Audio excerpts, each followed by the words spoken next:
भारत की ज्ञान परंपरा का पर्यावरण। इस विषय का स्पष्ट अर्थ है कि भारत के ज्ञान परंपरा में हमने पर्यावरण को किस दृष्टि से देखा।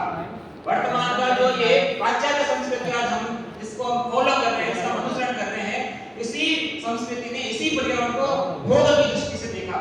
जब जब इन लोगों को पर्यावरण की आवश्यकता पड़ी, पेड़ की आवश्यकता पड़ी, एक पेड़ लगाया या न लगाया, उसकी जगह लगाया नहीं लगा, और उन्होंने 100 पेड़ एक साथ काट दिए। परंतु ये भारतीय ज्ञान परंपरा ही है जिसने इस पर्यावरण को दूर दृष्टि से देखा, मतलब दूर दृष्टि से देखा।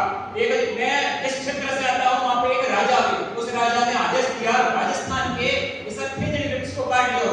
इसी भारतीय ज्ञान परंपरा के लोगों ने एक महिला के कहने पर 363 लोगों की बलिदान चढ़ाई पर पेड़ को नहीं काटने दिया। यह है हमारी भारतीय ज्ञान परंपरा।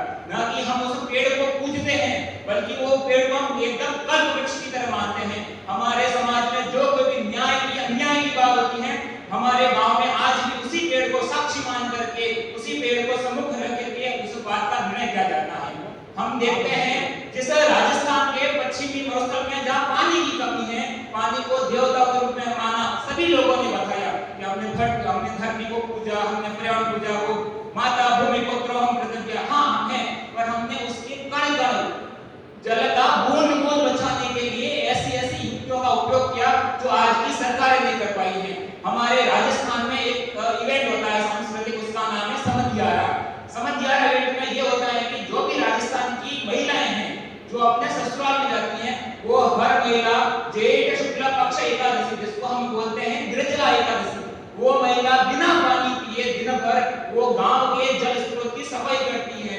वो जब तक महिला उस गांव में रहती है, उस गांव में अन्न ग्रहण करती है, पानी पीती है, तब तक वो महिला लगातार उस जल स्रोत का वो संरक्षण करती है, साफ सफाई करती है, देखरेख करती है। यहाँ तक कि वो केवल महिला नहीं, महिला तो संकल्प लेती है, महिला के साथ में घर का एक एक पुरुष, एक एक सदस्य उस जल स्रोत के प्रति अपना आदर प्रकट करता है।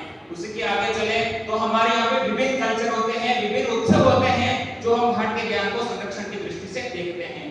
केवल हम देखते नहीं है, हम उस पर्यावरण को योग की दृष्टि से देखते हैं। हमारे यहाँ पर 4 पुरुषार्थ को कहा गया है, धर्म अर्थ काम मोक्ष। हमें जब मोक्ष के प्रति मोक्ष बढ़ता है तो वो सब इन सब अपने इंद्रियों पे निर्भर करता है। मेरा मन करता है मैं एकदम आलिशान राष्ट्रपति भवन की तरह वुडलैंड का मैं मेरा घर बनाऊं, पर उसको वो सारी बातें रोकते हैं। हमें इस पर्यावरण का उपयोग करना है, उसको भोग नहीं करना है। मुझे इस पर्यावरण में जीने के लिए जितना संसाधन चाहिए मैं बस उतने का ही उपयोग करूंगा। मुझे यदि एक पेड़ काटना है मैं एक ही काटूंगा और 10 लगाऊंगा, तब मैं उस एक पेड़ को काटूंगा। ये है हमारी भारतीय ज्ञान परंपरा। उसके बाद में यहाँ तक कि अभी सभी लोगों ने कहा है एक पुत्र 100 नदियों के बराबर है, 100 वृक्षों के बराबर है, पर जब तक हम उसको व्यवहार में नहीं लाएंगे तब तक कुछ नहीं होगा।